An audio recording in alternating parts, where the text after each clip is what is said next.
Yo, what's good guys? This is Nightwing2303 from WearTesters.com. Today we have a quick look at the recently released Maroon Air Jordan 6 Retro. We got a whole bunch of tweets and messages on Instagram asking me if I picked these up, and if I did, can I do a review?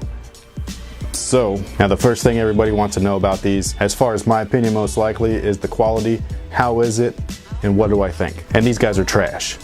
I'm just kidding, They're actually pretty nice. The leather upper's pretty soft. It's not full grain all over the place. It's a mixture between synthetics and some actual leather. But the whole point of the remastered program is not to make a shoe that was better than what MJ actually wore. So I wasn't around back in 91, or I actually was around back in 91, but I didn't have a pair in 91, so I have nothing to really compare it to. All I have to compare it to is the previous retros of this shoe, not the colorway, the shoe itself. And this shoe compared to the past retros, this basically beats the pants off of all of them. This has better leather than all of those combined. So here's just a quick look at them. I unlaced them because these things get choked up in the box.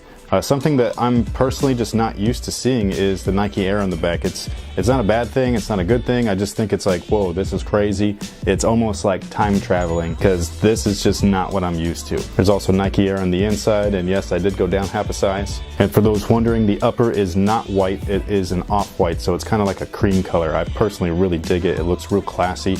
Kind of has a vintage look to it. I do not know if the originals had the same look, or if they were originally white and then they just kind of like aged into a cream color. I'm not really sure, but this is what they did, and I personally dig it. For everybody that hates the blue clear soles, they didn't do that this time. There's a slight tint to it, but not anything crazy. It's kind of like a milky look. It almost looks like a glue stick. Again, I like it. Makes it look kind of vintaged. And the only other thing to talk about really is the maroon accents, and I just think that maroon is a really dope color, so you know, you can't really go wrong.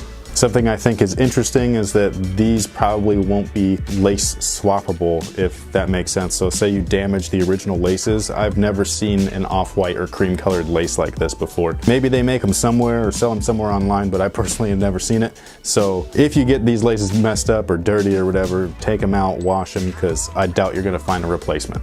So again, there's that Nike Air on the heel, Nike Air on the inside. An up close look at that buttery leather, really clean stuff. And even the synthetic that's like right here on the toe, it's soft enough to where it's not gonna like be uncomfortable to wear like some of the past releases. They even put Nike back on the lace lock there, but there is a Jumpman just in case you're missing that. And that's pretty much it. Not too much else to talk about. They're all one color with the minor exception of the maroon hits. Craftsmanship isn't too bad. There's a few stitching issues here and there, but not anything to really like harp on or anything like that. It's not noticeable unless you're looking at them like this, and let's face it, nobody's gonna do that, especially when you're rocking them. Retail price was $220. I personally would not pay anything above that as far as if you miss them, because $220 is just pushing it. My personal limit for shoes is like $250, and I mean we're reaching that point right now, especially after tax. If you have tax in your area like we do, I think it was like $240 after tax here. So hopefully with that price increase, these type of things just sit on shelves, because I personally really love walking into the Foot Lockers or Finish Lines or Champs or whatever it is,